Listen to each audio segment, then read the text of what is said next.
다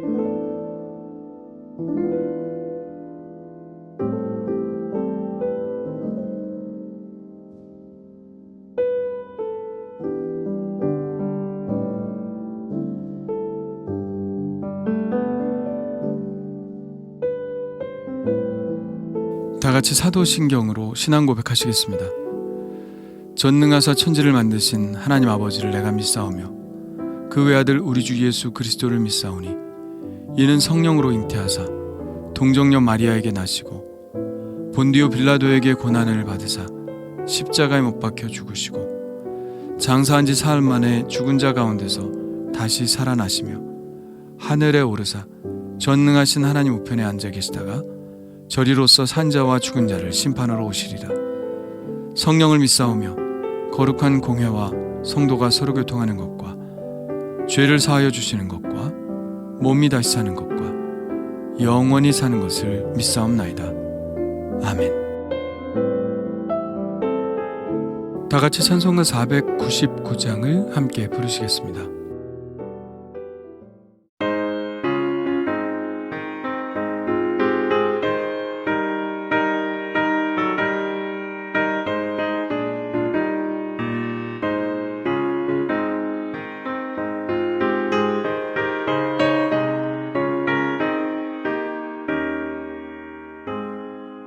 흑암에 사는 백성들을 보라. 수많은 심령 멸망하겠네.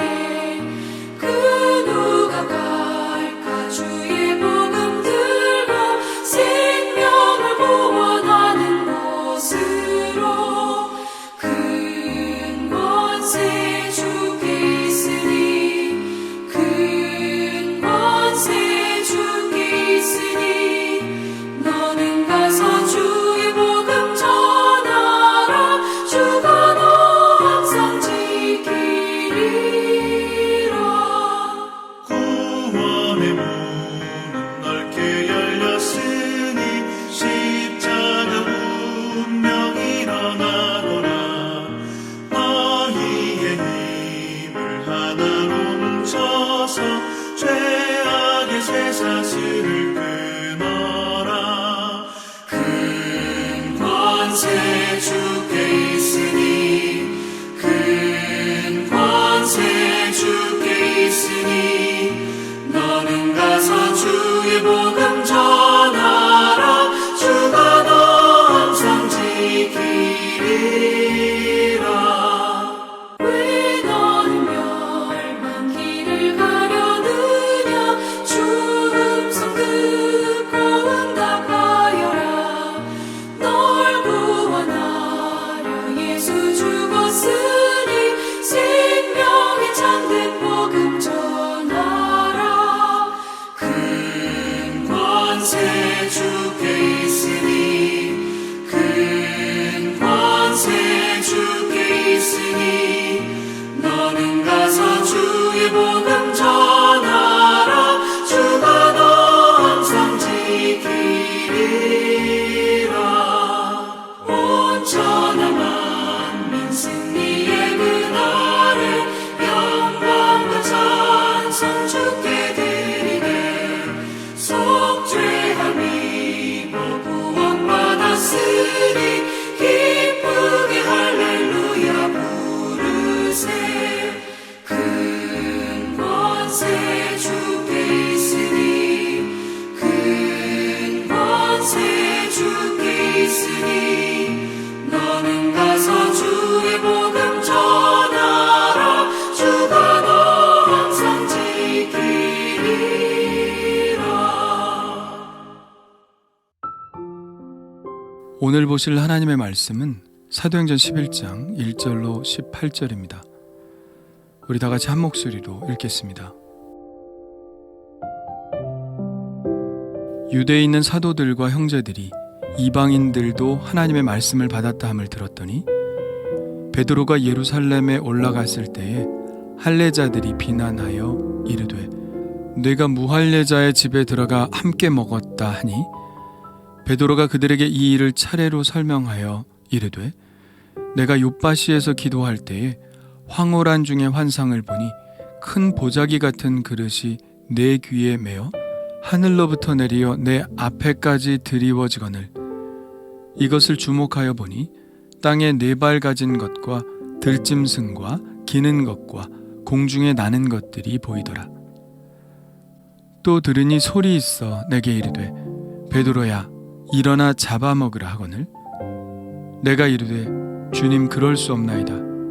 속되거나 깨끗하지 아니한 것은 결코 내 입에 들어간 일이 없나이다 하니 또 하늘로부터 두 번째 소리 있어 내게 이르되 하나님이 깨끗하게 하신 것을 내가 속되다고 하지 말라 하더라. 이런 일이 3번 있은 후에 모든 것이 다시 하늘로 끌려 올라가더라. 마침 3사람이 내가 유숙한 집 앞에 서 있으니 가이사랴에서 내게로 보낸 사람이라. 성령이 내게 명하사 아무 의심 말고 함께 가라 하시매 이 6 형제도 나와 함께 가서 그 사람의 집에 들어가니 그가 우리에게 말하기를 천사가 내 집에 서서 말하되 내가 사람을 요빠에 보내어 베드로라 하는 시몬을 청하라. 그가 너와 내 온 집이 구원받을 말씀을 내게 이르리라 함을 보았다 하거늘 내가 말을 시작할 때에 성령이 그들에게 임하시기를 처음 우리에게 하신 것과 같이 하는지라. 내가 주의 말씀에 요한은 물로 세례를 베풀었으나 너희는 성령으로 세례를 받으리라 하신 것이 생각나노라. 그런즉 하나님이 우리가 주 예수 그리스도를 믿을 때에 주신 것과 같은 선물을 그들에게도 주셨으니 내가 누구이기에 하나님을 능히 막겠느냐 하더라. 그들이 이 말을 듣고 잠잠하여 하나님께 영광을 돌려 이르되 그러면 하나님께서 이방인에게도 생명 얻는 회개를 주셨도다 하니라. 아멘. 베드로가 이방인 고넬료의 집에 들어가 말씀을 전하고 거기에 모여있던 이방인들이 그 말씀을 받아들여 예수를 믿었다는 소식이 예루살렘에 있는 사도들과 형제들에게 전해졌습니다. 이 소식을 들은 그들의 반응은 어땠을까요? 매우 기뻐했겠죠. 그러나 현실은 그렇지 않았습니다.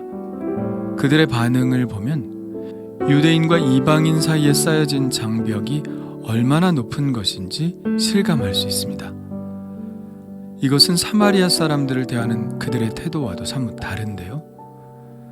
그들은 빌립 집사가 사마리아에 복음을 전했다는 소식을 들었을 때 베드로와 요한을 파송했습니다. 놀라고 기뻐했죠. 그래도 사마리아인은 같은 민족이고 하나님의 관심 안에 있는 사람들이라 생각했던 모양입니다.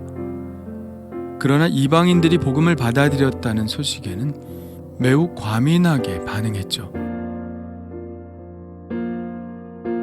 그래서 그들은 베드로가 예루살렘에 도착하기만을 기다렸습니다. 그리고 베드로를 만났을 때 비난하기 시작했죠. 내가 무할례자의 집에 들어가 함께 먹었느냐? 베드로는 이 말이 무엇을 의미하는지를 잘 알았습니다. 사실 베드로도 그랬으니까요.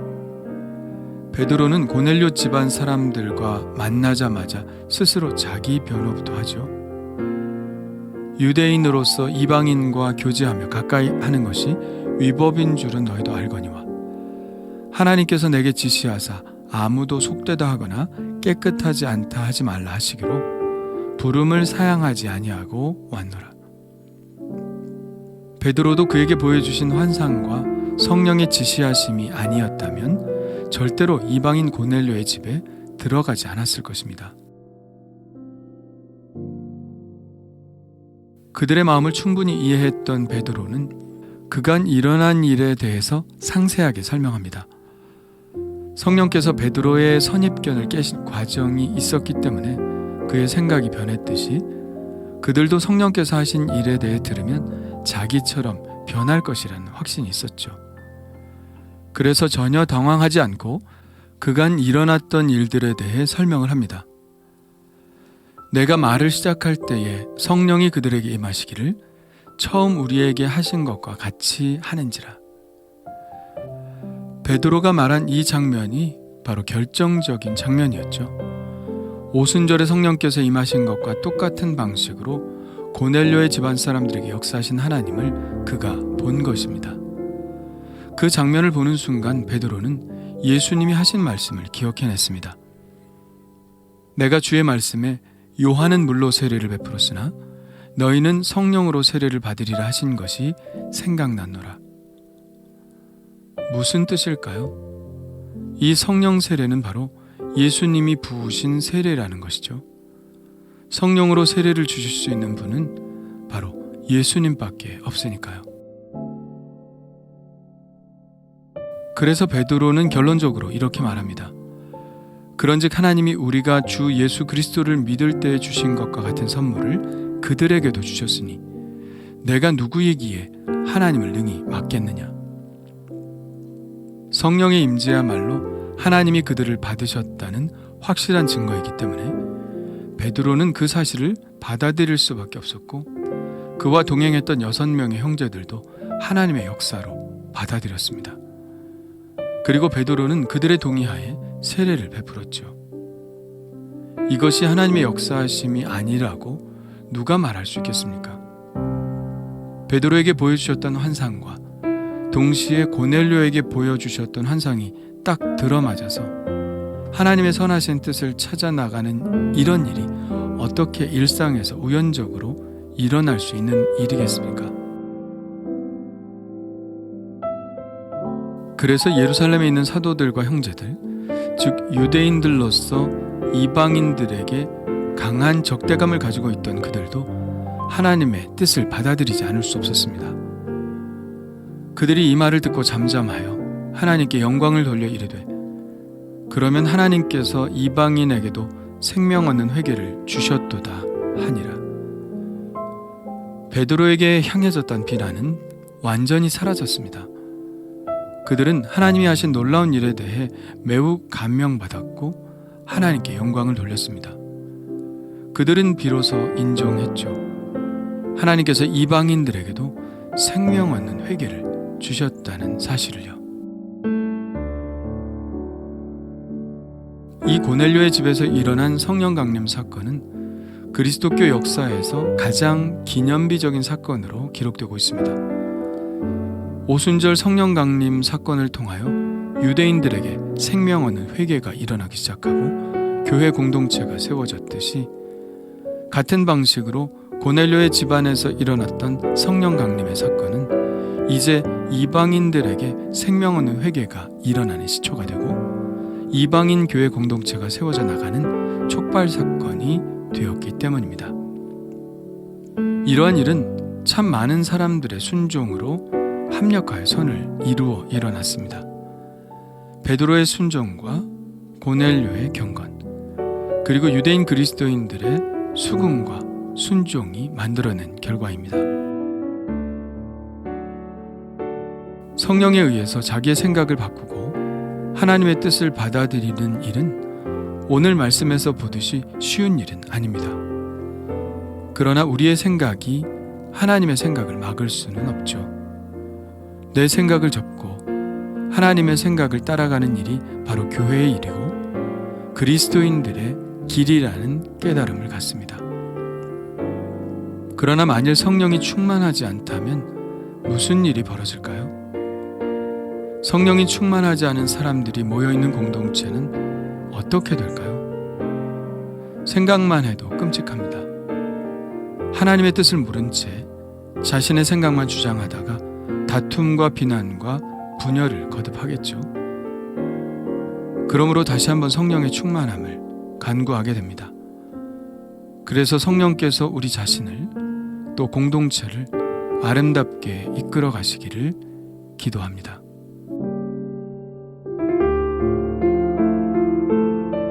주님 감사합니다. 그 누구도 사람의 뜻을 따른 사람들이 없었습니다. 베드로도 고넬료도 예루살렘의 사도들도 모두 성령의 음성을 따랐습니다. 주여, 저도 우리 공동체도 성령의 음성을 따르게 하여 주옵소서. 성령께서 우리에게 하나님의 뜻을 말씀하시며 선교의 문을 여실 때 성령이 충만하여 분별하게 하시고 성령의 음성에 전적으로 순종하게 하여 주옵소서. 나의 생각이 포기되게 하시고 오직 성령의 생각으로만 채워 주옵소서. 그래서 한 영혼이라도 더 구원하시려는 하나님의 뜻에 따르게 하여 주옵소서. 예수님의 이름으로 기도합니다. 아멘. 다 같이 주님 가르쳐 주신 기도 하겠습니다. 하늘에 계신 우리 아버지여, 이름이 거룩히 여김을 받으시오며 나라가 임하시오며 뜻이 하늘에서 이루어진 것 같이 땅에서도 이루어지이다. 오늘 우리에게 일용할 양식을 주시옵고 우리가 우리에게 죄 지은 자를 사하여 준 것 같이 우리 죄를 사하여 주시옵고 우리를 시험에 들게 하지 마시옵고 다만 악에서 구하시옵소서. 나라와 권세 영광이 아버지께 영원히 있사옵나이다. 아멘. 우리 이제 각자 하나님께 기도하는 시간을 갖겠습니다.